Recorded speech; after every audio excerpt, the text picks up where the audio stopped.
ওয়াকফ সংশোধনী বিলের প্রতিবাদ চলছে। ছবি দেখাবো আপনাদেরকে, বিগ ওয়াল এপিসিআর কে বলবো কাটতে ছবিটা। প্রতিবাদে পার্ক সার্কাসে বিক্ষোভ দেখাচ্ছে এই মুহূর্তে। দেখুন পার্ক সার্কাসে বিক্ষোভ, একাধিক সংখ্যালঘু সংগঠনের এই মুহূর্তে পার্ক সার্কাসের ছবিটা বিগ ওয়ালে আপনাদের জন্য। ওয়াকফ সংশোধনী বিল, সেই বিলের প্রতিবাদে বিক্ষোভ চলছে একাধিক সংখ্যালঘু সংগঠনের। সুজয় আমাদের প্রতিনিধি আমাদের সঙ্গে রয়েছেন, সুজয় আরো ডিটেইলসে জানাবেন। সুজয়,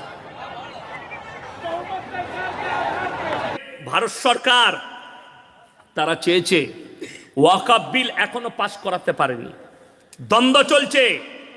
আপনারা প্রস্তুত থাকুন, আমরা আমাদের প্রাণ দিতে রাজি আছি, কিন্তু আমাদের বাপ-দাদার সম্পত্তি দিতে আমরা রাজি নাই। সকলে জোরে বলুন ইনশাআল্লাহ। আমার ভাই আপনাদিকে বলি, প্রস্তুত আছেন তো? জোরে বলুন ইনশাআল্লাহ। দেখুন, যারা মনে করছে মসজিদ মাদ্রাসা ভেঙে দেবো, আপনারা বলুন তো, ইমানদারির সঙ্গে মসজিদ মাদ্রাসা ভেঙে দিলে আমাদের দিল আর দিমাগ থেকে রসুল আর আল্লাহর মহব্বত মিটাতে কেউ পারবে? কালকে সংসদে অধিবেশনে বিল পাস করা হবে, বিল পেশ করা হবে। আমরা সর্বপ্রথম দোয়া করব, আল্লাহ তুমি হেফাজত করো, বলুন আমিন।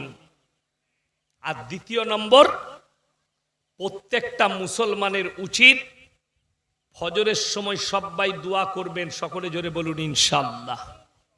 এই জন্যেই আমার খালি কষ্টটা কোথায় হচ্ছে, সংশোধন কি করবে?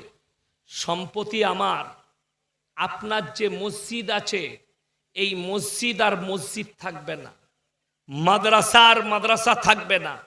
এগুলো একটা বহুত বড় ষড়যন্ত্র।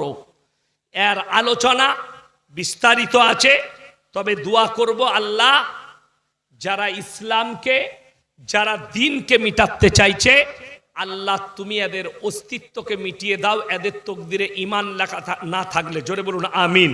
गांधी ने क्या किया, उन्होंने उस कानून को फाड़ दिया, तो मैं गांधी की तरह इस कानून को फाड़ता हूं। ये अनकॉन्स्टिट्यूशनल है सर। इस देश में झगड़े पैदा करने का काम बीजेपी करना चाहती है मस्जिद और मंदिर के नाम पर, इसीलिए मैं इसका कंडेम करता हूं। और मैं आपसे गुजारिश करता हूं कि मैंने अपने 10 अमेंडमेंट दी है, आप इसको कबूल करिए सर, मुझे बोलने का मौका दीजिए, और उस पर डिवीजन का मैं डिमांड भी करूंगा। Thank you sir. श्री